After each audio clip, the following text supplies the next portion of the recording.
నమస్తే తెలుగు న్యూస్కి స్వాగతం. తిరుమల లడ్డు వివాదం దేశవ్యాప్తంగా రగులుతున్న నేపథ్యంలో మాధవీలత గారు కేవలం బీజేపీ నాయకురాలిగా మాత్రమే కాకుండా హిందూ ధర్మ పరిరక్షకురాలిగా ఆవిడ చేస్తున్న పోరాటం ముఖ్యంగా ఈ అంశం మీద దేశవ్యాప్తంగా చర్చనీయాంశం అయింది. ఒకటి లడ్డు వివాదం చర్చనీయాంశం అవుతుంటే మాధవీలత గారు మాట్లాడే తీరు కూడా అంతే చర్చనీయాంశం అవుతా ఉంది. అమ్మ నమస్కారం. నమస్కారం అండి. నమస్కారం. మీ దృష్టికి ఎప్పుడొచ్చింది ఈ విషయం? అంటే చంద్రబాబు నాయుడు చెప్పినప్పుడే వెంటనే వచ్చిందా? లేకపోతే మీరేమన్నా లడ్డూలో మార్పులేమన్నా జరుగుతున్నాయి, లేకపోతే లడ్డూలో నాణ్యత విషయంలో మీరేమన్నా మార్పులు గమనించారా? నాయనా వీళ్ళు అచ్చంగా కర్పూరం వాడతారయ్యా. నువ్వు ఏం చేసినా కూడా కర్పూరం వాసనకి మీతో అన్నీ కొట్టుకుపోతాయి. ఓకే. చక్కగా యాలక్కాయలు కర్పూరం వేస్తారు కాబట్టి హ్మ్. మీరు ఏం చేసినా కూడా దాని తాలూకా వాసనని మనకి రాదు. అక్కడ వండే వాళ్ళకే తెలియాలి ఈ వాసన. భయంకరం. ఎందుకంటే ఆవు నెయ్యి వాసనకి వేరే దాని వాసనకి తేడా వచ్చేస్తుంది వండే వాళ్ళకి. అయితే కర్పూరం దేనికి వాడతారంటే పరమాత్ముడికి, పరమేశ్వరుడికి, మహావిష్ణువుకి చేసే ప్రసాదంలో కర్పూరం వాడతారు. ఎందుకంటే ఆయనకు అదొక భోగం మనం ఇచ్చేది. సరే, ఇది కేవలం చంద్రబాబు నాయుడు గారు బయటకు పెట్టినప్పుడు మాత్రమే నాకు కూడా తెలిసింది. ఓకే. అప్పటి నుంచి ఒక రకమైన దీని పూర్వాపరాలు దీని గురించి కనుక్కుందామని, ఇదివరకు ఏమన్నా ఐఎస్ఓ టెస్ట్లు చేశారా, 6 నెలల క్రితం ఏమైనా చేశారా, సంవత్సర క్రితం చేశారా, వీళ్ళకి ఇలాంటి ఏదైనా ఒక స్టాండర్డ్స్ ఉన్నాయని చూస్తే ఆశ్చర్యకరమైన విషయం ఏంటంటే లక్షల కోట్ల జనాభా తింటున్న లడ్డూకి ఒక టెస్ట్ అనేది కానీ, ఒక ప్రాసెస్ అనేది కానీ ఎక్కడా కనిపించలేదు నాయన. There is nothing released on internet. అంటే అది మరి అంత గోప్యంగా ఉంచేంత విషయం ఏమి నాకు అనిపించాల. First point. రెండో పాయింట్, 350 రూపాయల చిల్లర ఈ నెయ్యి కొనుగోలు చేసింది. అది మీకు స్ట్రైట్ ఫార్వర్డ్ ఇన్వాయిసెస్ ఉన్నాయి కదా. భూమి మీద నెయ్యి వెన్నపూస చేసి అమ్ముతున్న వాళ్ళందరి దగ్గర వెళ్ళి మీరు కల్తీ లేకుండా, లేకపోతే మీ ఇంట్లోనే మీ కనుక వివాహం జరిగి ఉంటే ఒక్కసారి మీది కాదనుకోండి ఒక 3000 రూపాయలు. ఆవు పాలు స్వచ్ఛంగా తెచ్చి గేదె పాలు కలవకుండా మీరు నెయ్యి చేసి చూడండి. దరిదాపుల్లో మనం ఇలా రీటైల్గా కొనుక్కుంటున్న ఆవు పాలల్లో 2800 రూపాయల నుంచి పైన పడుతుంది దీని ఖరీదు. మీకు ప్యూర్ ఆవు నెయ్యి రావాలంటే ఏమన్నా అర్థమవుతుందా మీకు వ్యవహారం?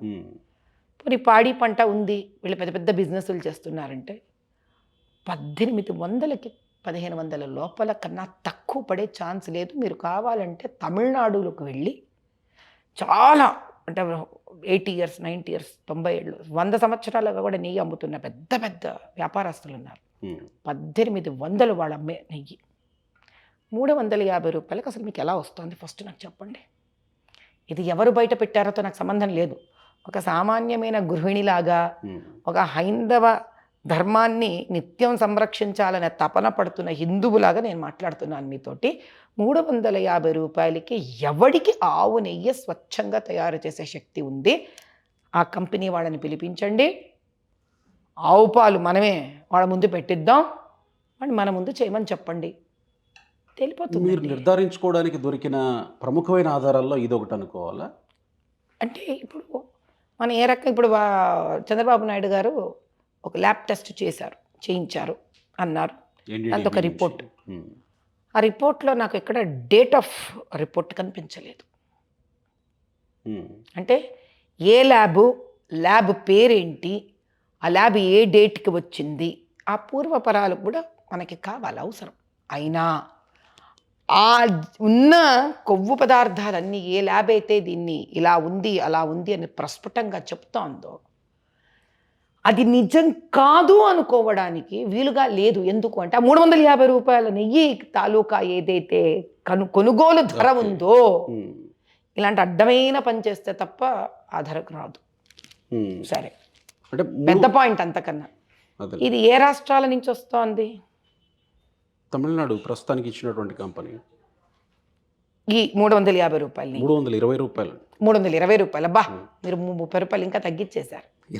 320 రూపాయలు. ఇప్పుడు చెప్పండి, 320 రూపాయలకి అంటే మనం మల్టిపుల్ థింగ్స్ని కంపేర్ చేసుకొని ఆలోచిస్తాం.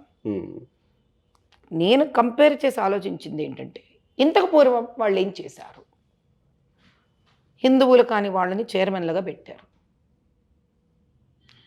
హిందువులని కాని వాళ్ళని ఈవోలని చేశారు, హిందువులు కాని వాళ్ళని ఎండోమెంట్ మినిస్టర్లుగా ఉంచారు, హిందువులు కాని చాలామందికి బోర్డు మెంబర్షిప్ ఇచ్చేశారు. అంత కొంచెం పూర్వం పెడదాం. 7 కొండల మీద వాళ్ళ మతపరంగా కబ్జాలు కొడతానంటే వీళ్ళు పర్మిషన్లు ఇవ్వడానికి కూడా ముందుకు వెళ్ళిన విషయాలు తెలుసు. ఉమ్, ఇంకా కొంచెం ముందుకు వెళదాం. చిత్తూరులో వేణుగోపాల స్వామి మందిరాన్ని ఎవరైతే టీటీడీ వాళ్ళు వీళ్ళ ఆధ్వర్యంలో నడుపుతున్న రోజులలో వాటర్ ట్యాంక్లో బ్యాప్టిజం లూథరన్ చర్చ్ వాళ్ళు చేయిస్తున్నారు. అది బయటకు వచ్చి విత్ ఫ్యాక్ట్స్ అండ్ ఫిగర్స్ గోలయ్యి ఎలా నమ్మమంటారు నాన్న? కాబట్టి ఉమ్, ఈరోజు నేను అనేది ఒక్కటే, ఆ నెయ్యి ఏదైతే 320 రూపాయలకు ఏ మెటీరియల్ అయితే కొనబడిందో పూర్వము, ఎలా 320 రూపాయలకి తన ప్రొడక్షన్ చేస్తున్నాడో చూపించమనండి.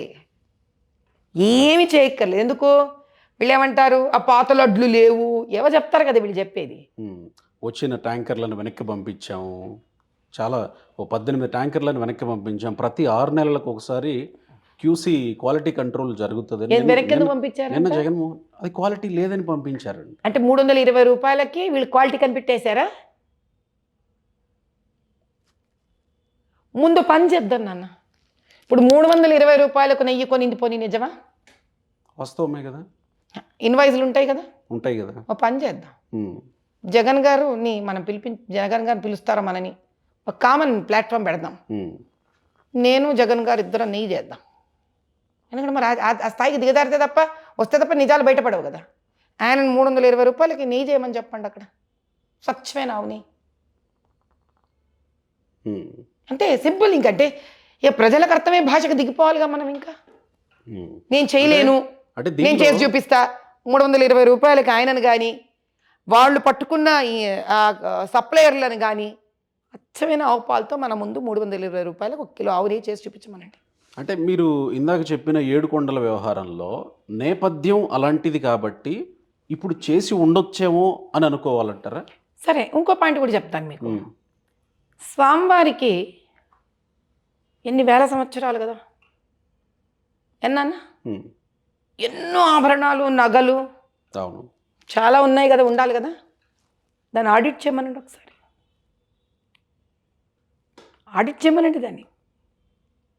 ముందంతా ఆడిట్ చేసి ఆయన కిరీటాలు ఎన్ని ఉండాలి, ఎన్ని ఉన్నాయి, ఉమ్, విగ్రహాలు ఎన్ని ఉండాలి, ఎన్ని ఉన్నాయి, ఎన్ని ఒరిజినల్ కాదు అక్కడ, ఎన్ని మణులు మాణిక్యాలు వజ్రాలు వైఢూర్యాలు ఆయన ఉండేవి ఉన్నాయి. అసలు ఇంకా ఒక లడ్డు కాదు, తల నుంచి కాలి వరకు తిరుమల తిరుపతి దేవస్థానంలో ఉండి డబ్బులు ఎంట్రీ అవుతున్నాయి, ఉండి డబ్బులు ఎక్కడ పోయినాయి, శ్రీవాణి డబ్బులు ఎక్కడ పోయినాయి, అన్ని ఆడిట్ చేద్దాం. ఇంకా వాడు సత్యహరిశ్చంద్రుడు అంటున్నారు కదా వాళ్ళని వాళ్ళు. పరకామణి కూడా లోపల లేకుండా బయట పెట్టారంట కదా. పరకామణి హుండీలోంచి బయట పెట్టడం ఏంటి? ఉమ్, అక్కడ మహానుభావుడు ఒకడు డాలర్లలో దొంగతనం చేస్తే కూడా మళ్ళీ వాళ్ళు ఎమ్మెల్సీలంతా కలిసి అక్కడి నుంచి అతన్ని పక్కకు జరిపించేసి మళ్ళీ ఆ సివి రవికుమార్ ఎవరో ఆ అబ్బాయి అతను దొంగతనం చేస్తే ఏమో మరి ఇవన్నీ ఏంటి అరాచకాలు? అంతర్వేదిలో 65 సంవత్సరాల రథం కాలిపోవడం, విజయనగరంలో కోదండరాముడు తలకాయ ఎగిరిపోవడం, పిఠాపురంలో విగ్రహాలు దొంగతనం అవ్వడం, దుర్గగుడిలో సింహాల విగ్రహాలు పోవడం. ఇప్పుడు వీటిలన్నిటి బట్టి ఇంకేందైనా నిర్ణయించాలి మనం. వాళ్ళు సత్యహరిశ్చంద్రులా? మరి ఆడిట్ మొదలు పెడదాం. అయితే there has to be an open investigation and audit. అందరూ మంచివాళ్లే, ఉమ్, అందరూ అంటే మంచివాళ్లే. ఇన్ని కోట్ల లెట్స్ ఆడిట్ బి స్టార్టెడ్. ఇన్ని కోట్ల మంది భక్తుల మనోభావాలకు సంబంధించిన అంశం తిరుమల శ్రీవారిది. అవును. అలాంటి అంశంలో మేము ఇలాంటి దీనికి పాల్పడతామా? ఒక్కసారి ఆలోచించండి. చంద్రబాబుని అడుగుతున్నాడు జగన్మోహన్ రెడ్డి నిన్న. చంద్రబాబు నాయుడు పాల్పడతారు నాయన. రాజకీయంగా ఏదన్నా ఉంటే నువ్వు నాతోరా దేవుళ్ళని అడ్డం పెట్టుకుని రాజకీయం చేయడం కరెక్ట్ కాదు అని. మరి బ్యాప్టిజం ఎందుకు చేయించాడంట వేణుగోపాల స్వామి దేవాలయంలో చిత్తూరులో? ఎందుకు చేయించాడబ్బా? ఉమ్, దాన్ని ఏమనాలి? ఉమ్, సరే,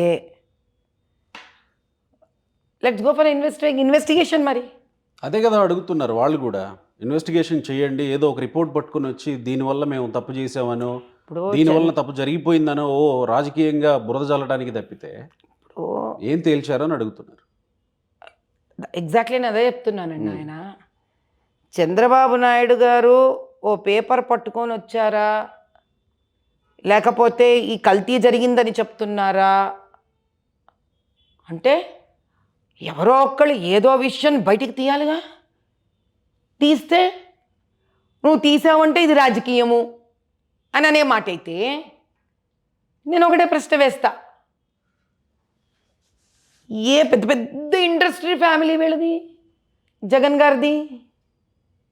ఇండస్ట్రీ ఫ్యామిలీ ఏం కాదు కదా. మరి ఎందుకు ఇన్ని వేల కోట్లు ఎక్కడి నుంచి వచ్చే వాళ్ళకి? మరి one of the richest politician ఆయన. మరి ఆయన ఏం కార్ఖానాలు ఓపెన్ చేశాడు? వాళ్ళ పూర్వీకులు ఏం కార్ఖానాలు ఓపెన్ చేశారు? ఏం మ్యానుఫ్యాక్చరింగ్ యూనిట్స్ పెట్టారు? ఎక్కడి నుంచి వచ్చే డబ్బులంతా? ఎందుకున్న ఇన్ని వేల కోట్లు వీళ్ళ దగ్గర? ఇది ఎవరు తీసుకొచ్చారు నిజాన్ని బయటికి అనే దానికన్నా ఇది నిజమా కాదా అని ఒక చెవిన పడిన తర్వాత హైందవుడికి దీని మీద మొత్తం ఇన్వెస్టిగేషన్ జరిగి తీరవలసినదే. ఇందులో చంద్రబాబు నాయుడే తప్పు చేశారు, అసలు ఇది ప్రకటించాల్సిందా బహిరంగంగా? ఏదన్నా ఉంటే ఇన్వెస్టిగేషన్ లోపల జరగాలి కదా. లోపల జరుగుతుంది. ఇంతమందికి తెలిస్తే ఒక్కసారిగా అలజడి వస్తుంది కదా, అందరి మనోభావాలు దెబ్బతింటాయి కదా అనే వాదన కూడా వినపడతా ఉంది. అప్పుడు నేను అందుకే మళ్ళీ ప్రశ్న వేస్తాను ఆయన. అంటే వీళ్ళలాగా గుట్టు చప్పుడు కాకుండా వాటర్ ట్యాంకుల లోపల బ్యాప్టిజం చేయాలా? హైందవ దేవాలయాల లోపల వాటర్ ట్యాంకుల లోపల బ్యాప్టిజం చేయాలా గుట్టు చప్పుడు కాకుండా? ఇది మా హక్కు, తెలుసుకునే హక్కు మాకుంది. ప్రతి హైందవుడికి తెలుసుకునే హక్కు ఉంది. ఒకవేళ నిజమైతే అది ఇంకా లడ్లు తింటూనే ఉండాలా? తిన్న లడ్లకు మా పరిస్థితి ఏంటి? ఒకవేళ ఇది నిజమైతే భగవంతుడికి మేము ఏం ప్రాయశ్చిత్తం మాకు మేము చేసుకోవాలో, ఏ శాంతి పూజలు ఆయనకు చేయాలో ఇది తెలవలసిన విషయం. విజిలెన్స్ అధికారులను కూడా ఈ 5 ఏళ్ల పాటు పైకి రానివ్వలేదు అనే ఒక వాదన వినబడుతుంది. మీ దృష్టికి ఏమన్నా వచ్చిందా ఇది? నాకెందుకు వస్తుందయ్యా? నేను ఎవరన్నా నా దృష్టికి వస్తుంది? పట్టణం ఓడితే 3 నెలలు అయింది రాజకీయాల్లోకి వచ్చి. రాష్ట్రం నుండి ముక్కలు చేశారు, ఇది వేరే రాష్ట్రం. నా దగ్గరికి ఎందుకు వస్తుంది? నా దగ్గరికి రాదు. అంటే కనీసం విజిలెన్స్ అధికారులు వెళ్ళుంటే కనుక విషయం మీడియా వాళ్ళకైనా కనీసం బయట ప్రపంచానికి అన్నది తెలిసి ఉండేది.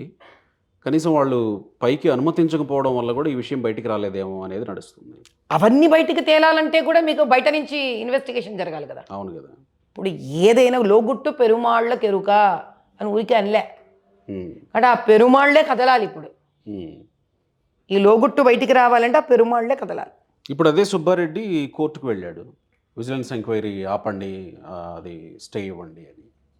ఎందుకని? బయట విజిలెన్స్ ఏం రాకూడదు, మాకు ఇంటర్నల్గా ఇది ప్రత్యేకమైనటువంటి స్వయం ప్రతిపత్తి కలిగినటువంటి సంస్థ, లోపల విజిలెన్స్ ఉంది, బయట విజిలెన్స్ విజిలెన్స్ ఏం రాకూడదు. ఎవరి సొత్తు కాదది, అది హైందవుడికి సంబంధించిన ఆస్తి. ఇది హైందవుడికి హక్కు. ఇంకా ఇది ఒక లెవెల్ దాటిపోయింది. ఇది రాజకీయంగా నిజాలు చెప్తున్నారా అబద్ధాలు చెప్తున్నారా తో ఇంకా సంబంధించిన విషయం కాదు ఇది. ఒకవేళ చేసి ఉంటే ఎందుకు చేసి ఉండొచ్చు ఇలా అని అనుకోవాలి? వ్యాపారం కోసమా, లేకపోతే ఇంకేమన్నా దురుద్దేశాలు ఉన్నాయా? ఇప్పుడు డబ్బు కోసము మాత్రమే అయితే ఇంకో నగలు కొన్ని కొట్టేసుకొని, ఇంకొన్ని డాలర్లు కొట్టేసుకొని, ఇంకొంచెం హుండీలు కొట్టేసుకోవచ్చు. ఇది భారీ ఎత్తున పెద్ద అమౌంటే, ప్రసాదం ఏం చిన్న అమౌంట్ కాదు. ఇది కేవలం డబ్బు చేసి ఉంటే ఇది నిజమైతే ఇది కేవలం డబ్బు కోసం కాదు, ఇది హైందవ ధర్మ సంస్థాపనను కూల్చడానికి చేస్తున్న దుర్భర ప్రయత్నం విదేశీ శక్తులతో కలిసి.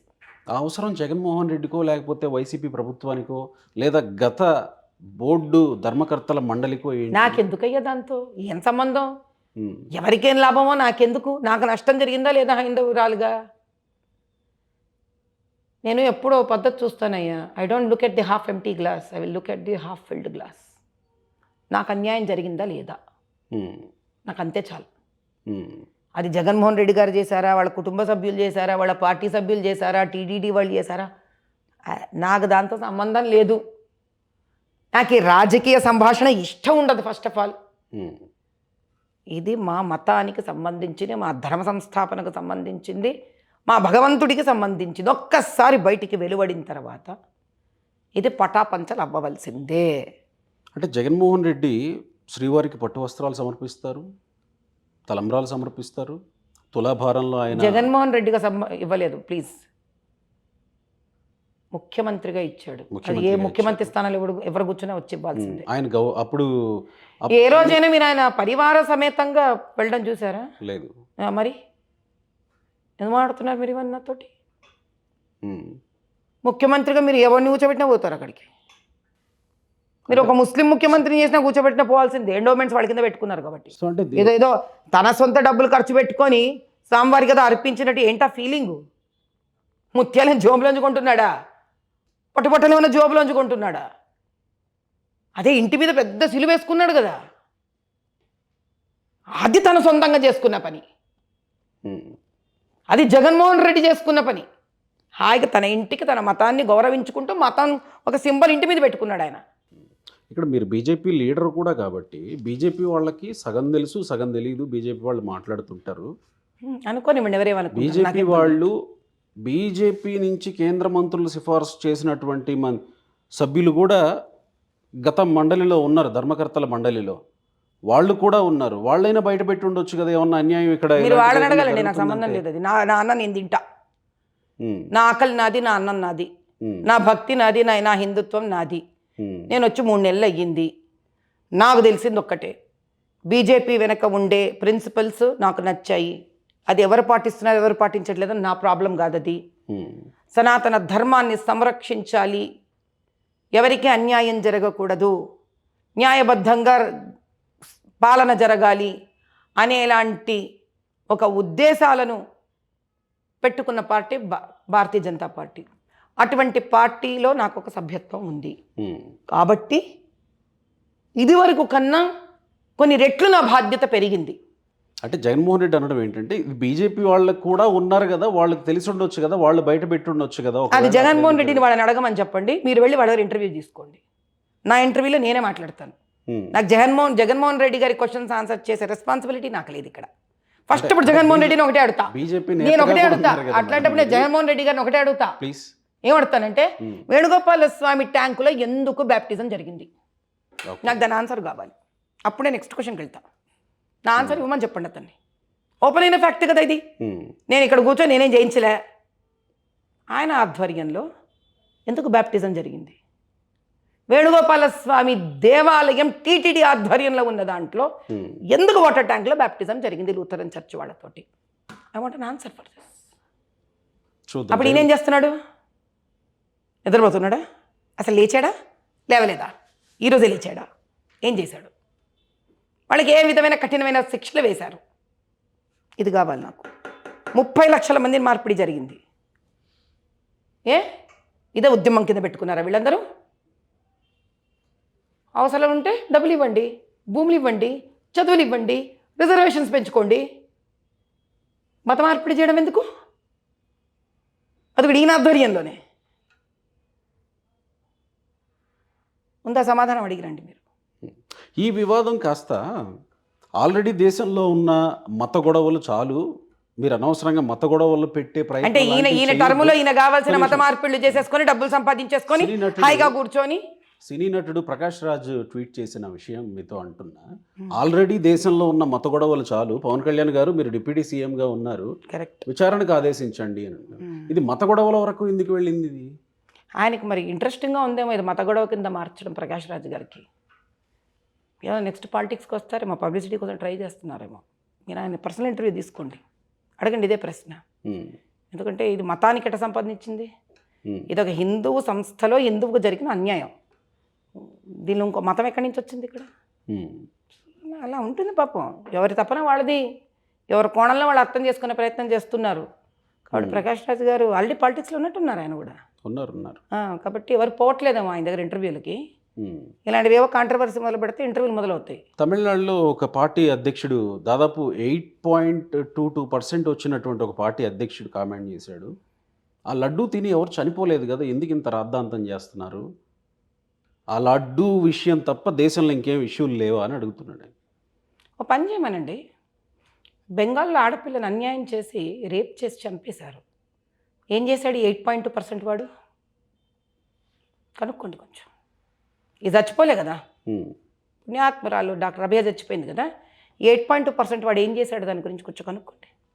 ఎవరా మహానుభావుడు నాకు తెలియదు కానీ కనుక్కోండి ఏం చేశాడు, ఏం తపన పడ్డాడు, ఏం చేశాడు, వాళ్ళకి ఏం సహాయ సహకారాలు అందించాడు, అసలు ఏం మాట్లాడాడు, ఓ ర్యాలీ అన్నా తీశాడా, ఆడకూతుళ్ళందరికీ ఉంటాంగా. కనుక్కోండి. చచ్చిపోయిన వాటికి ఏం స్పందించాడో కనుక్కోండి మరి. సో ఒక్క మాట, రాజకీయాలు పక్కన పెడితే ఎవరు తిరుమల పవిత్రతని కాపాడే ప్రయత్నం చేశారు, అంతకంతకు పెంచారు, ఎవరు తగ్గించారు అనేది ఏమన్నా మాట్లాడుకోవచ్చా? ఎవరు తగ్గించారు అని స్పెసిఫిక్గా ఇక్కడ కూర్చున్న వాళ్ళం మాకేం తెలుస్తుందండి, చెప్పండి. మాకు ఎలా తెలుస్తుంది ఇక్కడ కూర్చొని? సంవత్సరానికి ఒకసారి అయ్యవారిని వెళ్ళొస్తూ ఉంటాం. ఎంత పెద్ద జనాభా, పైగా శ్రీవాణి టికెట్లో మేము కూడా వదిలించుకున్నాం. అవునా? ఎందుకంటే పాప ఇంట్లో పెద్దవాళ్ళకి కాస్త నడుము నొప్పి ఇబ్బందులు ఉన్నాయంటే ఏమీ లేదు, ఆ శ్రీవాణి కూడా బోర్డంత లైను, మళ్ళీ అందరితోనే కలిపి పంపించారు శ్రీవాణిలో కూడా. మేము బాధితులమే ఇక్కడ. మరి ఇప్పుడు జరగాల్సింది ఏంటి ఈ వివాదం మొత్తం? దీనికి ఒకటే పరిష్కారం అండి, రాజకీయాలతో సంబంధం లేకుండా ప్రతి హైందవుడు నిద్ర లేచి మేల్కొని ఇది తన సొంత బాధ కింద, తాను నమ్మిన దేవుడి జరిగిన అన్యాయం కింద, అవమానం కింద, ఎంతోమంది ఇండ్లకు ఆయన భగవంతుడు కాబట్టి, ఇంటి దేవుడు కాబట్టి, అటు వైష్ణవులు, శైవులు, శాక్తేయులు అందరూ కూడా ప్రతి హిందువు నిద్ర లేచి తిరుమల తిరుపతి దేవస్థానానికి కదిలి వెళ్ళాలి. మన కోరికల కోసం వెళ్తాం ఆయన దగ్గరికి, కానీ ఆయన ముందు జరిగిన అన్యాయానికి ఆయన కోసం ఒకసారి వెళ్ళాలి. వెళ్ళరా? మన కోసం మనం వెళ్ళిపోదాము, కోరికలు కోరుకుందామా? మనం లేచి నిద్ర మేల్కొని తరలిపోతే అప్పుడు వీళ్ళకు భయం మొదలవుతుంది. హిందువులను మనం ఏ విధంగా కూడా వీళ్ళ జోలికి వెళ్ళకూడదు, వీళ్ళ నమ్మకాలను మనం ముట్టుకోకూడదు, భగవంతులను మనం ఏమీ దుర్మార్గపు బుద్ధితో ప్రవర్తించకూడదు అని సమాధానం వీళ్ళకి ఇవ్వాలి అని అంటే, ఇలాంటిది ఇంకా జరగకూడదు అని అంటే, ఏ దేవాలయంలో కూడా ఉన్న హైందవులందరూ, కనీసం ఈ తెలుగు భాషలు ఇంటర్వ్యూ వింటున్న వాళ్ళందరూ, నేను బయలుదేరి వెళ్తున్నాను తిరుపతికి. ఓకే, ఎప్పుడు వెళ్తున్నారు? ఒక 2 రోజులలో వెళ్తున్నాను నేను. సామాన్య మానవుల్లాగే నేను ట్రైన్లో వెళ్ళి అక్కడి నుంచి శ్రీవారి మెట్లు ఎక్కి, ఆ తర్వాత సామాన్య మానవుడు వెళ్ళే లైన్లోనే వెళ్ళి ఆయనకి వినతి పత్రం హుండీలో వేస్తాను. అయ్యా, నువ్వు అపర నరసింహ అవతారంగా బయటికి లే, ఎంతకాలం ఇంకా ఈ హైందవులకి హింస? ఎవరిని కొట్టలేము, తిట్టలేము మేము. మా మెత్తదనాన్ని, మా మంచిదనాన్ని, మా అహింసను వీళ్ళు దుర్వినియోగం చేసుకుంటున్నారు. నిద్ర మేలుకోవయ్యా వెంకటేశ్వర, కలియుగ దైవం నీవు, నిన్ను మమ్మల్ని అందరినీ కాపాడాల్సిన వాడివి నువ్వేనని వెళ్ళి మొరపెట్టుకొని ఆ వినతి పత్రం హుండీలో వెయ్యాలి అని ఒక సంకల్పం వచ్చింది నాకు. 60-70 మంది యువ సామ్రాజ్యానికి సంబంధించిన వాళ్ళని వేసుకొని వెళ్ళి ట్రైన్లో వెళ్ళి ఈ పని నేను చేయదలుచుకున్నాను. ఇలా ప్రతి హైందవుడు కదిలి వెళితే ఒక వరదలాగా తయారైనప్పుడు భయం మొదలవుతుంది. సో అది మీతోనే మొదలవుతుంది. నాకు తెలీదు నేను వెళుతున్నా, అది నాతో మొదలవుతోందో లేదో తెలియదు, కానీ నేను ఖచ్చితంగా వెళుతున్నా. హైందవురాలిగా జన్మ ఎత్తినందుకు ఆయనను ప్రాధేయపడతా. అక్కడి నుంచి నేను ప్రధానమంత్రి గారికి అమిత్ షా గారికి అక్కడి నుంచి ట్వీట్ చేస్తాను. రైట్ అమ్మా, థ్యాంక్ యూ.